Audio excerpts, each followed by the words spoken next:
Hello, my name is Sue George from enhanceyourebook.com, and today I'm talking to Phil Brett about his new novel, Comrades Come Rally.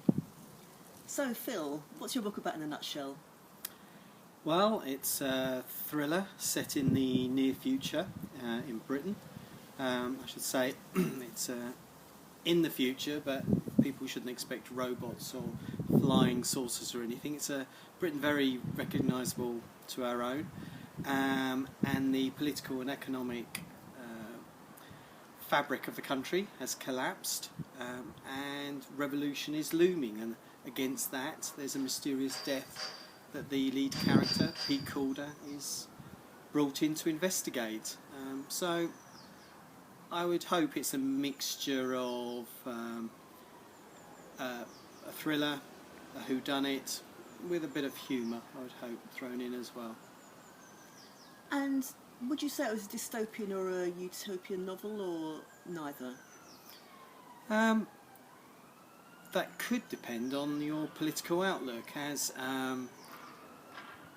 there's a real possibility of a socialist revolution in my book. Depending on your politics, that will be either utopian or dystopian. But certainly from my perspective, was one of the things I always note about novels or movies set in the future. It's a very negative, depressing view that we'll all end up in a quasi-fascist state. And actually, although the Britain that we're used to is being severely shaken, I think the revolution is looming as what people say is a very positive one, as a liberation of humanity rather than a destruction of it. So it's certainly not dystopian. It's one that I hope where people can change the world they live in. So what are some of your political and theoretical influences?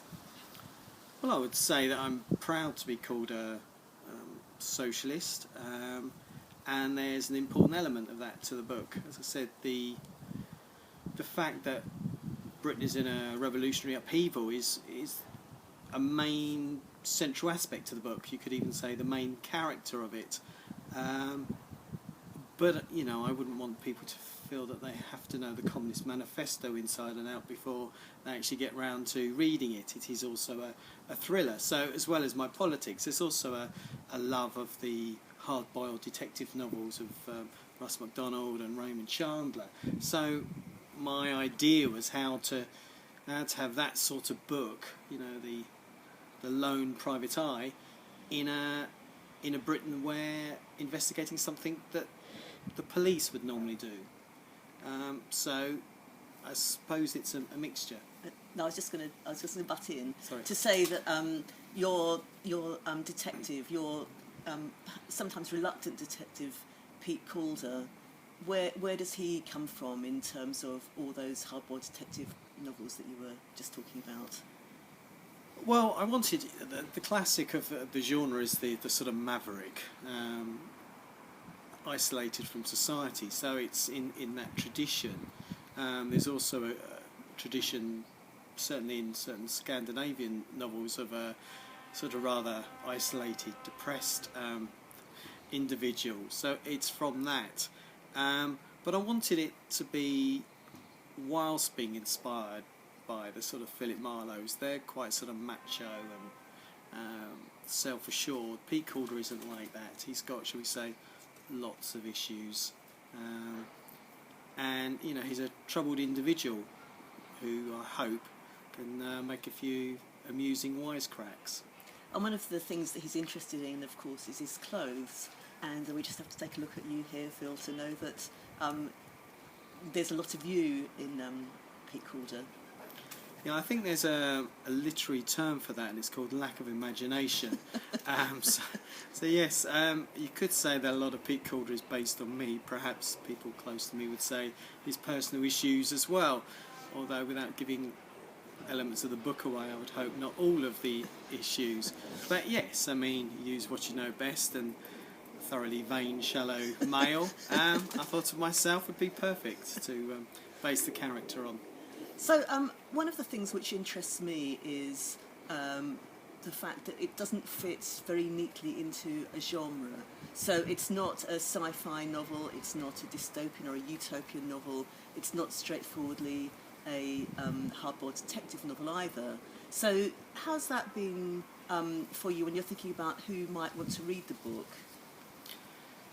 I mean, yeah, that's quite a difficult question, really, because I don't want to sound twee, but I actually really just wrote it for me.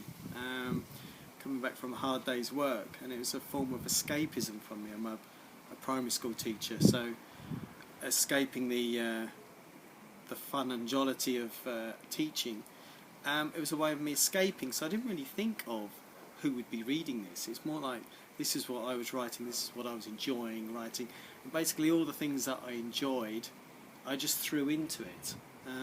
I would say of the genres, it's probably least like science fiction, because there's not much in a way of advanced technology in there, which is partly because I didn't want to get into the game of would that be happening or would it not be happening, and partly because I personally can barely be able to control the technology we've got now, let alone think of future technology. But really all the different elements in there, the detective, the thriller, the humour, I would hope, the socialism, that's what I wanted to write about, that's what I would like to read about. So the audience I was just thinking about was myself to begin with. So where next for both Pete Calder and for Phil Brett?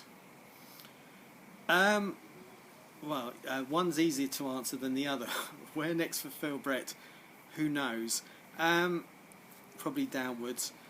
Pete Calder, without giving the ending of the way, the book finishes with Britain still uncertain of its future.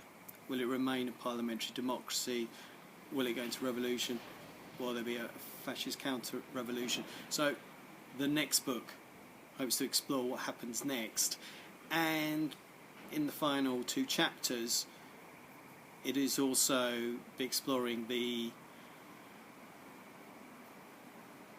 I can't think of the word, the repercussions, that's it, of Pete Calder's actions. So the next book, which I have started, will be the repercussions of what happens in the first book, but I hope to make it slimmer, quicker novel this time. Great stuff. So if you want to read Phil's book, or you want to know more about Comrades Come Rally, just go to comradescomerally.com, and there's lots more information about it there. Thanks for watching.